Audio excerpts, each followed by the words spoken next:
I was not excited for Indiana Jones and the Great Circle. The trailers they'd put out really didn't show me anything about what the actual game was. Yeah, like the cutscenes look incredible, but I just didn't know what the gameplay was going to be. And now that I've played 3 hours of Indiana Jones and the Great Circle, I'm quite shocked that this isn't Tomb Raider, it's not Uncharted, it's something completely different and definitely one that you might want to watch out for.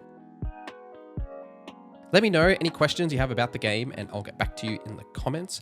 So a few weeks ago, Bethesda ANZ flew me to Sydney to play the Indiana Jones and the Great Circle for about 3 hours. We got to play the initial opening section of the game set at Marshall College in 1937 after the events of Raiders of the Lost Ark. After that, we were whisked off to the Vatican for a more linear focused mission with a lot of different ways you can approach the scenario. And then after that, we were brought into a pretty large, like open, I wouldn't say world, but open area at the Pyramids of Giza, which was much later in the game, so we had more tools to play around with. I also want to make note that the footage you are seeing isn't my own footage, this is provided B-roll. It was also mentioned to us that the preview build didn't have ray tracing, though it does kind of appear in this B-roll that we were provided that ray tracing is enabled, so I just wanted to call that out. But either way, the game did look stunning, but apologies if you do see some repeat footage in this video, or if we don't have footage of the exact stuff that I am talking about, but everything I do talk about was what I actually saw.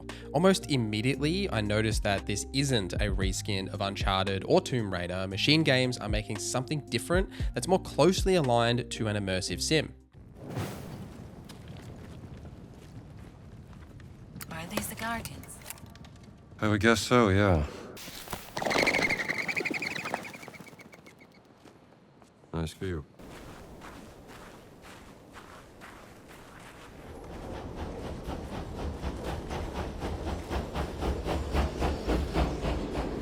I want to pull a question from my friend Alex on Twitter because it's exactly the same question I had before playing. I feel like I'm still not across how the game plays. Is it mission-based or open world? Good guess, but actually no. It's both, but I wouldn't say it's traditionally an open world. Now, each main area you explore to will have a core main quest objective. This is known as like an adventure in Indy's journal, but there will also be field work, which are optional side quests, basically. Now, I did 2 of these in the Giza area. The best one actually involved Gina, the investigative journalist that joins Indy for this main adventure. As we explored an ancient tomb filled with scorpions and deadly traps, we had to solve puzzles and navigate our way out of the tomb, and Gina was actually quite responsive and a part of that puzzle solving in a really interesting way that I quite like. In both these areas, there are multiple paths to reach my location, keys and clues and things to find in the world that unlock other paths. I even backtracked a couple of times to try different pathways in the Vatican mission to see if I missed anything and, found some other locked doors and just different pathways that I could have used. But what's actually the core hook here is that you don't just get like a quest and away you go, right? Indy is first and foremost an archaeologist, an explorer. If you want to complete these activities, you'll need to explore and find hidden clues like notes left by guards, disturbed like ground or areas or things that Indy will find interesting that'll sort of unlock that initial chain of investigation for you to find things. These will be added to your journal and you'll need to use a little bit of that brain power to solve the clues in front of you.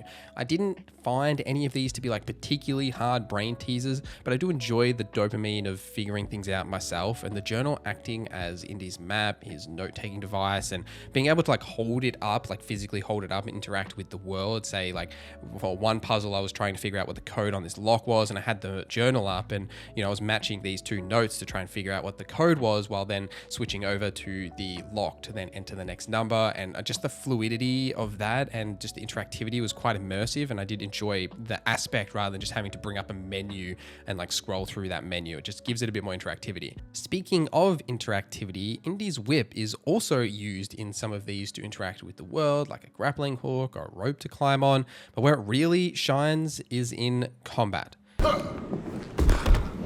This is a museum! Just dropping guys. Come here, pal!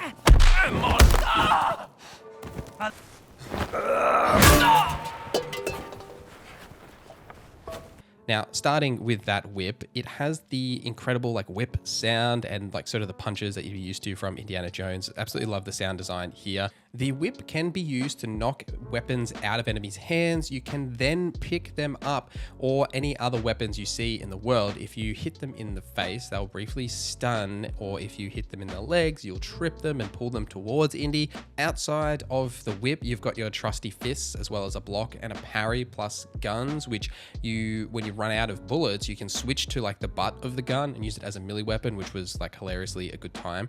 There are melee weapons and pickups everywhere, ranging from like a bottle that can be thrown to distract enemies in stealth, or even just used in straight up combat. You've got guitars and mops and batons and basically anything you can think of, really. They all have a good weight to them and impact when you're like smacking bad guys with them. I was a little disappointed, however, in the flow of that melee combat.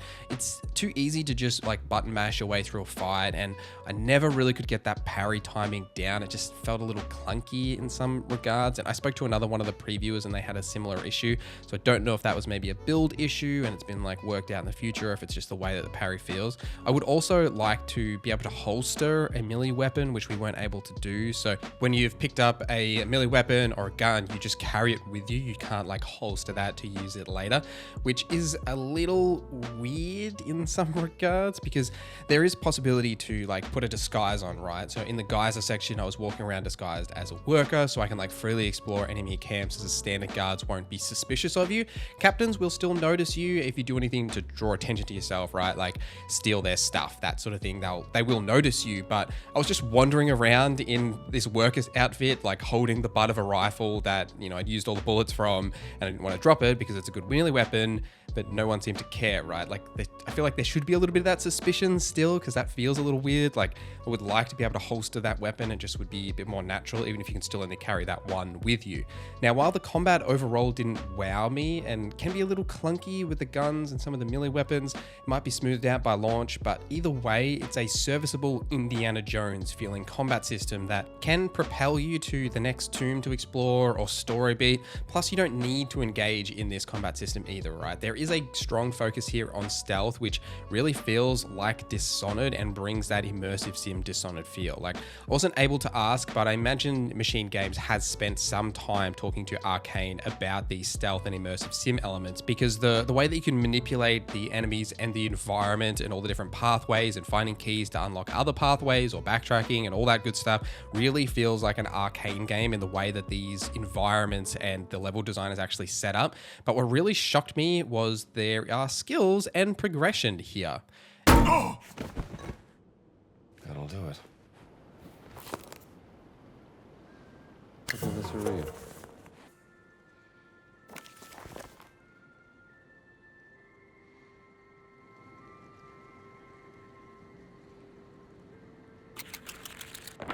Now, Indy can read skill books to learn new skills, and the coolest one that we saw was called Lucky Hat. Now, if you get defeated in combat, instead of dying, you like go prone and you can crawl over to your hat and pick it up and put it on to gain like a second life. Now, there is no skill tree here. You'll unlock skills by first finding the relevant skill book out in the world. So you'll need to use your detective and archaeology skills, like hunt down these books, and then use a currency called adventure points to unlock them. Now, adventure points are earned by discovering clues and notes and taking photos of interesting things, or even just completing the main quest objectives. There are 5 different categories of skills from survival. Now, we only saw the Lucky Hat skill here. I'm not sure exactly what you can encompass in survival. Fitness was for your HP and stamina upgrades. Stamina, by the way, allows Indy to climb for longer, sprint for longer, punch, whip more, that sort of thing. Packing for inventory upgrades, so like how many bandages you can carry, bandages you use to restore hit points. Brawling for melee combat upgrades, and combat for ranged combat upgrades.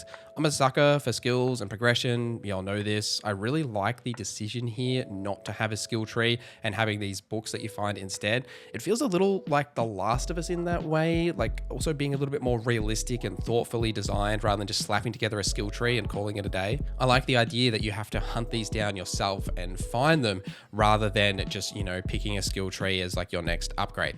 Is everything back? Not quite. Well, what's missing? SW 003. What was that? Seaway expedition. He took the cat mummy, Marcus. But why? Picking up after Raiders of the Lost Ark, Indiana Jones is a professor at Marshall College when one night a mysterious man breaks into the college and steals a cat mummy artifact. Being Indiana Jones, he immediately forgets all of his responsibilities and races off on another world-traveling adventure. Troy Baker's indie performance here is really good. There are times when you can't tell that it's Troy Baker doing a Harrison Ford impression, but it does occasionally bleed through. However, though, I was really impressed with his performance as well as like the motion capture and the quality of these cutscenes. They are really like well put together. There's some really light, like comical moments in these scenes as well, like Indy's fear of snakes coming into play in some of these scenes. We got to see a lot of that lighter or more comical moments that I was literally grinning at just like watching the cutscene play out. I walked away from the preview pretty surprised actually by how much I liked this. While there was some clunkiness in the combat mechanics and a few bugs here and there, that's totally normal for preview builds. There is a really well-designed core gameplay loop underneath that Indiana Jones cover, and I'm by no means an Indiana Jones superfan, so Machine Games need to sell people like me on the game itself, not the fancy, well-animated Indiana Jones cutscenes, and I think at least from my short time with the game so far, they've done a great job. I'm definitely keen to play more and see how the game develops over its full runtime. Does like the simple melee combat get old? Do the puzzles get harder or even frustrating if they're too hard? We'll just have to wait and see for December 9th when Indiana Jones and the Great Circle launches on Xbox Series S and X and PC, with PlayStation planned for next year. But until then, thank you for watching this video till the end. Thank you to our members for supporting the channel. My name is NorZZa, and I hope you have a great day.